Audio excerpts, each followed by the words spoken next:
সিআইডির ডাকে সাড়া দিয়ে ভবানী ভবনের উদ্দেশ্যে রওনা দিলেন অর্জুন পুত্র ভাটপাড়ার বিজেপি বিধায়ক পবন সিং।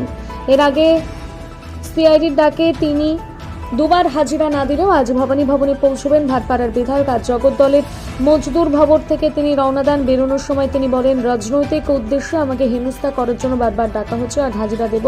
বাবা যখন তৃণমূলে ছিল তখন ডাক পড়তো না, এখন বিজেপিতে আছে, ডাকা হচ্ছে। ওই ইনভেস্টিগেশন জন্য ডেকেছে, দুবার নোটিশ করেছে, আজকে থার্ডবার নোটিশ হয়েছে। তো দুবার তো আমি যেতে পারিনি কেন কাজের জন্য, এবার আজকে নিশ্চয়ই যাচ্ছে। কি মনে হচ্ছে কেন বারবার এরকম?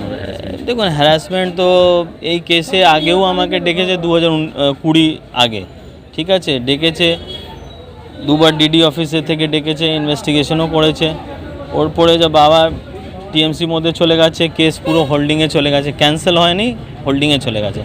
ফির বাবা বিজেপির মধ্যে এসে গেছে, ফির কেস রিওপেন হয়ে গেছে, ফির ওই কেসের মধ্যে ডাকা যাচ্ছে ইনভেস্টিগেশন করার জন্য। বিজেপির বিধায়ক কেন বারবার এরকমভাবে ডাকা হচ্ছে, কী কারণ জানেন?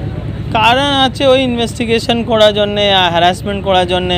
কেন কেসে তো এরকম কিছু নেই, কেসে একটা টেন্ডার পেয়েছে আমার কোম্পানি মিউনিসিপ্যালিটি থেকে, ওই কোম্পানির মধ্যে আমি ইনঅ্যাক্টিভ পার্টনার ছিল।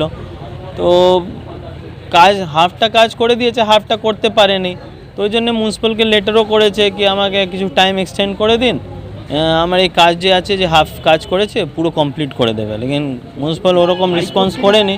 হাইকোর্ট থেকে স্টে অর্ডার আছে না, সুপ্রিম কোর্ট থেকে স্টে অর্ডার আছে। সুপ্রিম কোর্ট থেকে স্টে অর্ডার শুধু এই কেসে নেই, আমার উপরে মোর দেন 20টা কেস আছে, সবাই কেসের উপরে স্টে অর্ডার আছে।